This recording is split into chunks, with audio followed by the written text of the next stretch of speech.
Hello everyone, welcome back on my YouTube channel. आज हम अपनी नई वीडियो स्टार्ट कर रहे हैं। हमने अपनी पिछली वीडियो में पढ़ा था कॉन्स्टिट्यूशन क्या है एंड जो कॉन्स्टिट्यूशन के फंक्शंस है उनको हमने डिटेल में स्टडी किया था। जो पहला फंक्शन था वो था कि जो बेसिक रूल है वो बनाता है। सेकंड, जो ये रूल्स है उन्हें कौन बनाता है ये डिसाइड करना यानी गवर्नमेंट। एंड थर्ड, जो रूल बनाने की पावर के बाद कहीं गवर्नमेंट ज़्यादा अथॉरिटेटिव ना हो जाए इसके लिए उसको कंट्रोल करना। तो आज की वीडियो में हम इसके फर्दर फंक्शंस को पढ़ेंगे कि जो हमारा कॉन्स्टिट्यूशन है वो हमें क्या प्रोवाइड करता है। एंड साथ ही हम कुछ ऐसे प्रोविजंस के बारे में पढ़ेंगे जो कॉन्स्टिट्यूशन हमें देता है एंड जिनसे कॉन्स्टिट्यूशन को बनाया गया है। जो हमारे कुछ टॉपिक हो गए जैसे कॉन्स्टिट्यूशन एज आइडेंटिटी जो हमें प्रोवाइड करता है एंड अथॉरिटी ऑफ कॉन्स्टिट्यूशन, ऐसे कुछ सडन टॉपिक को हम इस वीडियो में कवर करेंगे जिससे आपको ये टॉपिक अच्छे से क्लैरिफिकेशन हो जाएगा। आई होप आपको ये वीडियो पसंद आए एंड अगर आपको वीडियो पसंद आए तो चैनल को लाइक शेयर एंड सब्सक्राइब जरूर करें। एंड विदाउट फर्दर लेट चलिए आज के सेशन को अपने स्टार्ट करते हैं। हमने अपनी पिछली वीडियो में देखा था कि जो कॉन्स्टिट्यूशन है उनके 3 फंक्शंस को हमने कवर किया था। फर्स्ट जो रूल्स का था, सेकंड की रूल कौन बनाएगा एंड थर्ड गवर्नमेंट की पावर्स को कंट्रोल करने के लिए। अब हम बात करेंगे फोर्थ फंक्शन की। इसकी हेडिंग दी गई है aspiration of goals of society, कि किसी भी सोसाइटी की जो हमसे आकांक्षाएं होती है, एक्सेप्टेशन होती है, गोल्स होते हैं, वो कॉन्स्टिट्यूशन में उनको क्या किया जाता है, पूरा किया जाता है। यानी उनकी जो आकांक्षाएं होती हैं उनको उनका ध्यान रखा जाता है और उन्हें पूरा किया जाता है। अगर हम बात करें जो हमारे पुराने कॉन्स्टिट्यूशन है उनमें मोस्टली ये बताया गया है कि जो पावर का डिस्ट्रीब्यूशन है वो कैसे किया जाएगा या फिर कैसे जो गवर्नमेंट की पावर है उसको कंट्रोल किया जाएगा। पर जो 20वीं सेंचुरी में जो कॉन्स्टिट्यूशन बनाए गए थे वे उनमें इंडिया का जो कॉन्स्टिट्यूशन है वो सबसे अच्छा एग्जाम्पल है, क्योंकि जो इंडिया का कॉन्स्टिट्यूशन है वो एक अलग तरह का कॉन्स्टिट्यूशन है, क्योंकि वो हमें एक ऐसा बेसिक स्ट्रक्चर प्रोवाइड करता है जिससे जो गवर्नमेंट है वो कुछ पॉजिटिव स्टेप्स ले सके, कुछ इनिशिएटिव ले सके जो कि हमारी सोसाइटी की एक्सेप्टेशन है और जो गोल है उनको एक वे ऑफ स्पीच दे सके, यानी उन्हें अभिव्यक्ति दे सके कि सोसाइटी को एक वे प्रोवाइड करा रहे हैं ताकि वे जो अपने जो उनके विचार हैं उनको व्यक्त कर सके। जो कुछ कॉन्स्टिट्यूशन ऐसे हैं जो नहीं देते, पर इंडिया का जो कॉन्स्टिट्यूशन है वो ऐसा वे प्रोवाइड कराता है, तो ये उसका एक इंडियन कॉन्स्टिट्यूशन का एक अच्छा एग्जाम्पल है। एंड जो इंडिया का कॉन्स्टिट्यूशन है उसके रिगार्डिंग कुछ एक्सपेरिमेंट भी किए गए, यानी जहाँ पर किसी भी तरह की डिस्क्रिमिनेशन हो या फिर किसी कास्ट को लेकर या फिर किसी और चीज़ को लेकर डिस्क्रिमिनेशन हो तो वहाँ पर जो गवर्नमेंट है उसको सिर्फ कंट्रोल नहीं करना चाहिए बल्कि वहाँ पर गवर्नमेंट को कुछ राइट्स भी देने चाहिए, उन्हें सपोर्ट प्रोवाइड करना चाहिए ताकि वो कुछ ऐसे इनिशिएटिव ले सके जिससे जो इनइक्वालिटी और जो पॉवर्टी जैसी प्रॉब्लम है उनको सॉल्व कर सके, उनसे निपट सके। एग्जाम्पल के लिए जैसे जो इंडियन कॉन्स्टिट्यूशन है, जो इंडिया है उसकी एक ऐसी एक्सपेक्टेशन है, यानी वो चाहता है कि मैं एक ऐसी सोसाइटी बनाऊं जहां पर कोई डिस्क्रिमिनेशन नहीं हो, यानी कास्ट को लेके किसी भी तरह का डिस्क्रिमिनेशन ना हो। और अगर हम यानी ऐसी सोसाइटी अगर हम रियल में चाहते हैं तो हमें क्या करना होगा कि हमें जो हमारी गवर्नमेंट है उसको इतनी पावर देनी होगी या उसको इतना पावरफुल बनाना होगा कि वो जो सोसाइटी की इस जो आकांक्षा है उसको पूरा करने के लिए कुछ इम्पोर्टेंट जो स्टेप्स हैं या फिर इनिशिएटिव है उनको ले सके। अब अगर हम बात करें साउथ अफ्रीका की, जो साउथ अफ्रीका है, साउथ अफ्रीका का जो कॉन्स्टिट्यूशन है वहाँ पर हिस्ट्री से ही रेशियल डिस्क्रिमिनेशन होता रहा है, यानी उसका जो हिस्ट्री अगर हम उसकी हिस्ट्री की देखें तो वहाँ पर हमेशा से ही डिस्क्रिमिनेशन होता रहा है। परंतु अब उसने क्या किया है कि उसने जो अपना कॉन्स्टिट्यूशन है उसे ऐसा बनाया है, इस एबल बनाया है कि वो हर तरह के डिस्क्रिमिनेशन को मिटा सके। वास्तव में जो हमारा क्या कॉन्स्टिट्यूशन है वो हमारी सोसाइटी की जितनी भी आकांक्षाएं होती है उनका एक पिटारा होता है, यानी हमारी जितनी भी एक्सपेक्टेशन होती है वो हमारी सोसाइटी से होती है। हम एक एग्जाम्पल ले सकते हैं कि जो इंडिया के जो जिन्होंने कॉन्स्टिट्यूशन को डेवलप किया था, यानी जो बना रहे थे, उनकी उनकी इच्छा थी, या फिर वो क्या कहते हैं, वो उनका मानना था कि जो इंडिया के हर एक व्यक्ति को बेसिक फैसिलिटी प्रोवाइड की जाए, जैसे कि एजुकेशन की या रहने की, खाने की, ये कुछ जो भौतिक सुविधाएं होती है, फिजिकल फैसिलिटीज़ होती हैं, ये सभी को मिले और सभी को किसी भी तरह की कोई डिस्क्रिमिनेशन ना हो, सभी को इक्वालिटी मिले, रिस्पेक्ट के साथ सभी अपना जीवन जी सके। तो जो इंडिया का जो कॉन्स्टिट्यूशन है वो गवर्नमेंट को इतना सपोर्ट, इतनी पावर देता है, इतना सपोर्ट करता है कि वो हमारी सोसाइटी के लिए कुछ पॉजिटिव स्टेप्स ले सके, ऐसे स्टेप्स जो कि हमारी जो जनता है उसके हित में हो, यानी उसके सपोर्ट में हो, और जिन्हें किसी भी, ये नहीं है कि गवर्नमेंट ने बना दिए, पर उन्हें सुप्रीम कोर्ट, हाई कोर्ट के थ्रू उन्हें इफेक्ट में लाए, यानी अप्लाई करे, जिससे उन्हें सभी उन्हें माने कि ये हाँ, जो ये रूल्स बनाए गए हैं, जो ये स्टेप्स लिए गए हैं, ये हमारे लिए अच्छे हैं, एंड सभी उन्हें फॉलो करें। अब जैसे जैसे हम इंडियन कॉन्स्टिट्यूशन को पढ़ेंगे, वैसे वैसे हमें पता चलेगा कि काफ़ी सारे प्रोविजंस ऐसे हैं जो कि गवर्नमेंट को, या फिर हमारा कॉन्स्टिट्यूशन है उसमें इसी स्पोर्ट को और ज़्यादा सपोर्ट प्रोवाइड करते हैं। जैसे कि हर कोई भी कॉन्स्टिट्यूशन होता है तो वहाँ पर कुछ ना कुछ फंडामेंटल राइट्स पाए जाते हैं। तो ऐसे ही जो हमारा कॉन्स्टिट्यूशन है उसका फोर्थ फंक्शन यही है कि जो हमारी गवर्नमेंट है उसको उसको ये प्रोवाइड करना, यानी उसको इतनी पावर देना कि जो जनता की जो हमसे चाहती है उसको पूरा कर सके, उसके लिए स्टेप्स उठा सके, और एक ऐसे सोसाइटी का डेवलपमेंट करना जहां सभी को जस्टिस मिल सके, जहां पर ऐसी सिर्कमस्टेंसेस ना आए कि किसी को जस्टिस मिल रहा है, किसी के लिए वो अन्याय है, तो ऐसा ना हो। तो अब हमने अपने जो कॉन्स्टिट्यूशन है उसके बेसिकली सारे फंक्शंस पढ़ लिए हैं। पहले रूल्स वाला था, एंड सेकंड जो था कि रूल्स कौन बनाएगा, थर्ड था जो गवर्नमेंट है उसकी पावर को लेके था, एंड फोर्थ था कि ऐसी सोसाइटी का निर्माण करना जहां पर सभी की एक्सेप्टेशन को ध्यान रख के बनाया जाए। नेक्स्ट जो हमारा टॉपिक है, तो हमने फंक्शंस कवर कर लिए हैं। नेक्स्ट हमारा टॉपिक है enabling provisions of the constitution, यानी जो हमारा कॉन्स्टिट्यूशन है उसको इफेक्ट में लाने के लिए, इनेबल बनाने के लिए कुछ वो होते हैं, प्रोविजंस होते हैं, उनको हमें अप्लाई करना चाहिए। तो जो बेसिकली हमारा जो कॉन्स्टिट्यूशन है तो वो सिर्फ ये नहीं करता है कि जो गवर्नमेंट है उसकी पावर को कंट्रोल कर रहा है, या फिर रूल्स रेगुलेशंस बनाना ही सिर्फ कॉन्स्टिट्यूशन नहीं है, बल्कि गवर्नमेंट को कुछ ऐसी पावर देना जिससे वो जो हमारी सोसाइटी है उसके लिए कुछ ऐसे इनिशिएटिव ले सके जो उसके डेवलपमेंट में हेल्प करे। इसके लिए दो एग्जांपल दिए गए हैं, जैसे कि फर्स्ट जो एग्जांपल है वो साउथ अफ्रीका का है। साउथ अफ्रीका का जो कॉन्स्टिट्यूशन है वो पहले रेशियल डिस्क्रिमिनेशन वाला था, पर अब ऐसा कॉन्स्टिट्यूशन बनाया गया है जो कि पब्लिक के लिए,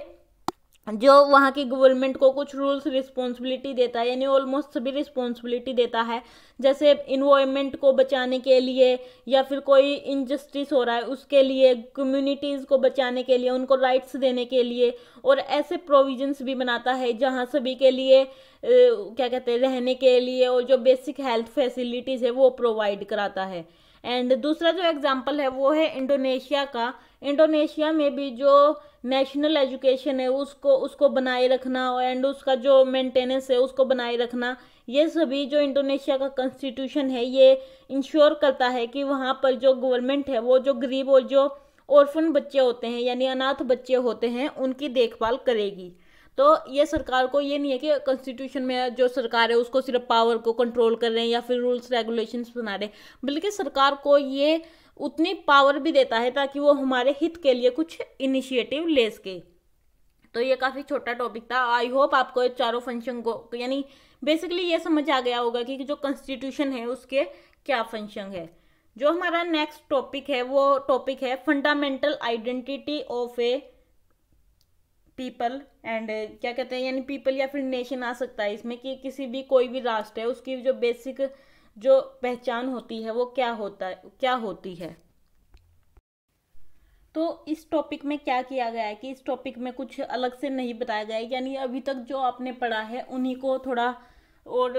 यानी बताया गया है आगे। तो जो अगर हम लास्ट बात करें कि जो कॉन्स्टिट्यूशन है वो किसी भी समाज या फिर किसी भी नेशन की जो बेसिक आइडेंटिटी होती है वो होता है। इसका मतलब ये है कि किसी भी सोसाइटी को ये एक ग्रुप के रूप में दिखाता है, यानी अगर हमें कोई पहचान मिली होती है, एज ए आइडेंटिटी मिली होती है, तो वो हमें हमारे कॉन्स्टिट्यूशन के थ्रू मिली होती है। एंड इसी अगर जब हम एक ग्रुप की तरह रहते हैं तो हमें कुछ बेसिक रूल्स पर एग्री होना पड़ता है जो सभी माने। अब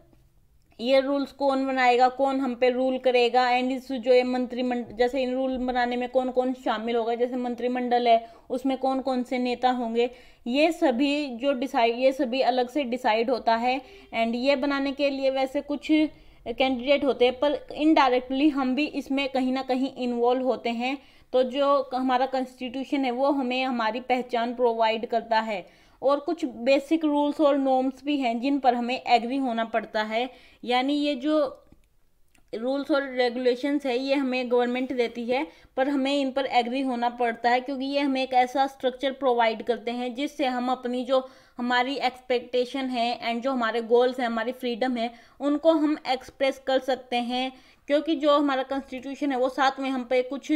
नॉर्म्स लगाता है, यानी बंधन लगाता भी है, जिससे कि कोई जो कुछ पर्सन है वो क्या कर सकता है और क्या नहीं कर सकता है, ये सब भी हमारा कॉन्स्टिट्यूशन हमें बताता है। यानी ये डिक्लेयर कर देता है कि आप ये कर सकते हो और ये करना वैध नहीं है, यानी लीगली वैलिड नहीं है। पर साथ में जो हमारा कॉन्स्टिट्यूशन है वो हमें एक मौलिक आइडेंटिटी भी देता है, कि ये जो हमें बताता है कि ये चीज़ सही है और ये चीज़ सही नहीं है। तो जो हमारी मोरल वैल्यूज़ होती है वो कहीं ना कहीं हमारे कॉन्स्टिट्यूशन से रिलेट करती हैं।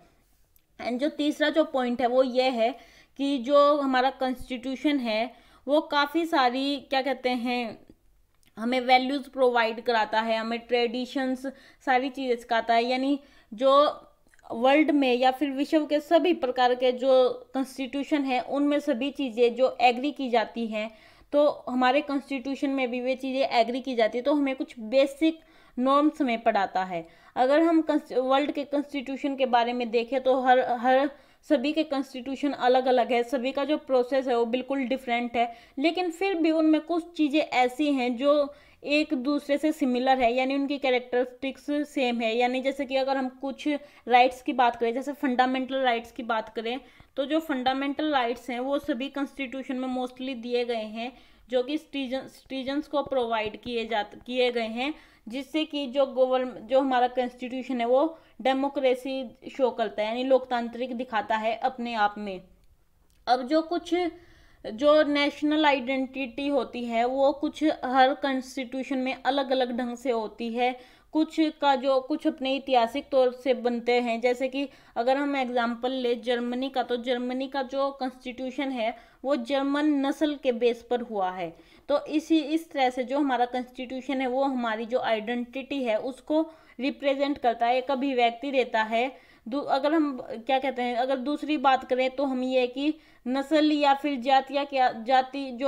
के आधार पर कॉन्स्टिट्यूशन बनाया गया है उसको हमारा इंडियन कॉन्स्टिट्यूशन वैलिड नहीं मानता है। यानी हम अगर किसी पर्सन को आइडेंटिटी प्रोवाइड करते हैं तो उसकी नस्ल या उसका रंग देखकर नहीं करते, बल्कि यहाँ पर सभी को इक्वलिटी प्रोवाइड की गई है। तो हर देश में वर्ल्ड के हर जगह में अलग अलग तरह से संविधान बनाया गया है और उसी को फॉलो किया जाता है। एंड जो कॉन्स्टिट्यूशन है उसी वर्ल्ड को रिप्रेजेंट करता है। तो इस टॉपिक में बेसिकली कुछ ज़्यादा देखने को नहीं मिला। एंड जो हमारा नेक्स्ट टॉपिक है वो है the authority of a constitution, यानी जो हमारा कॉन्स्टिट्यूशन है उसकी सत्ता के बारे में बताता है। एंड हमारा जो कॉन्स्टिट्यूशन है उसके जो रूल्स हैं, यानी जो फंक्शंस है वो हमने अभी तक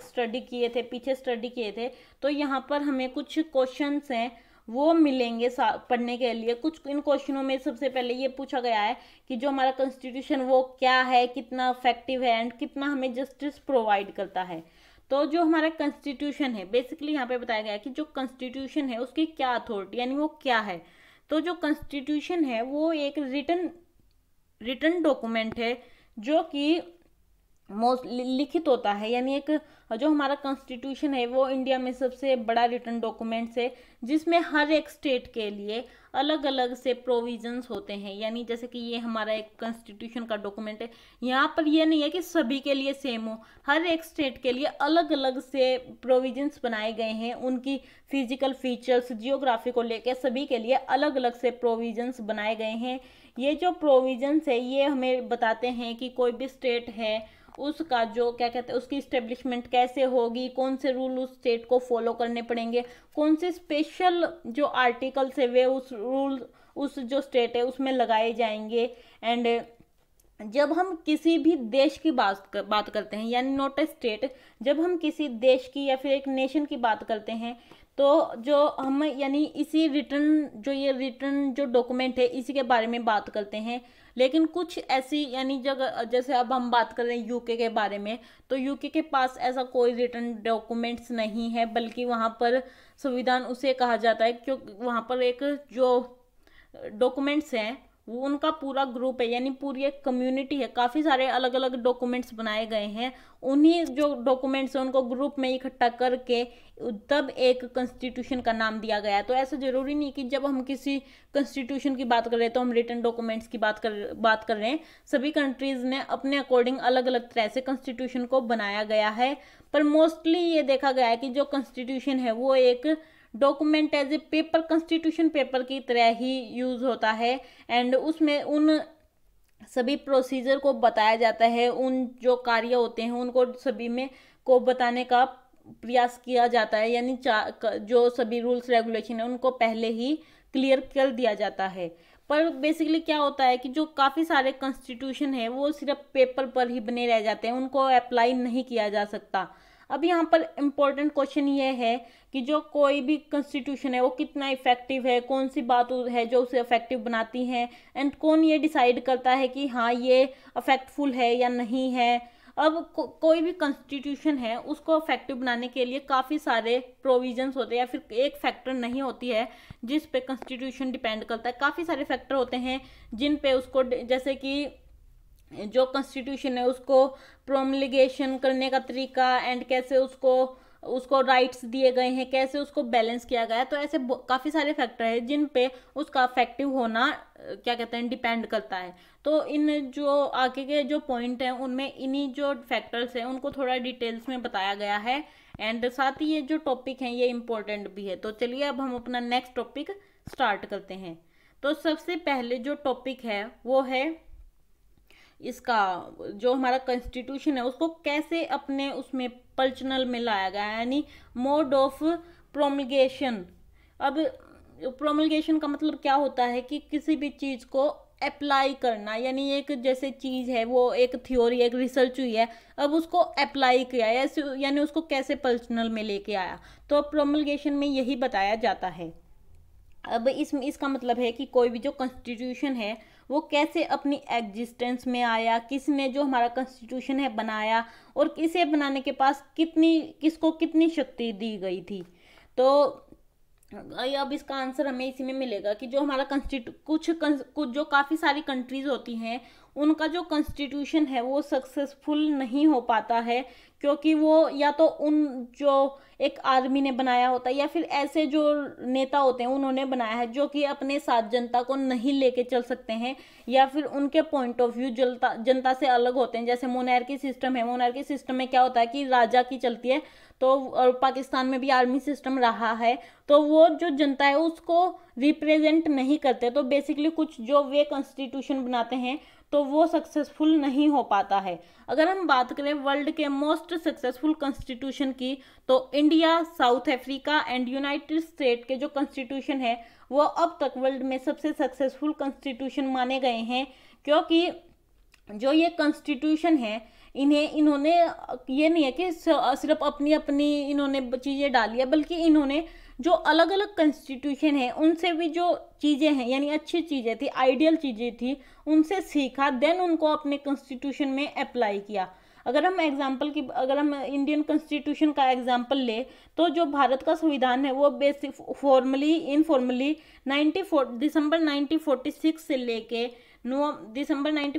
से लेके नवंबर 1949 तक चला था। एंड बेसिकली जो ये टाइम था, ये टाइम पीरियड फ्रीडम स्ट्रगल का भी था। तो जो ये मूवमेंट, डिफरेंट मूवमेंट चल रहे थे आज़ादी को लेके, तो इंडियन कॉन्स्टिट्यूशन ने क्या किया कि जो ये मूवमेंट चल रहे थे आज़ादी को लेके, इनसे प्रेरणा ली, यानी इनको अपना आइडियल बनाया, और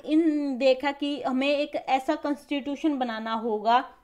जहाँ पर सभी जो सोसाइटी के जो सभी ग्रुप्स है, सभी कास्ट सिस्टम है, उनको सभी को साथ लेकर चला जा सके। एंड इसीलिए दैट्स वाई हमारा जो इंडियन कॉन्स्टिट्यूशन है उसको वैलिडिटी मिली है, क्योंकि लोगों का मानना, लोगों को जो वे बनाने वाले थे उन पर विश्वास था और उनके पास इतनी एबिलिटी थी कि वे आर्गुमेंट कर सके, जैसे कि B.R. अम्बेडकर थे या और उनका जो पूरा मंडल था, उनके पास इतनी एबिलिटी थी कि वे डिबेट कर सके, लोगों के साथ सीधा कम्युनिकेशन कर सके, आर्गुमेंट कर सके, उनके पास ऐसी एबिलिटी थी।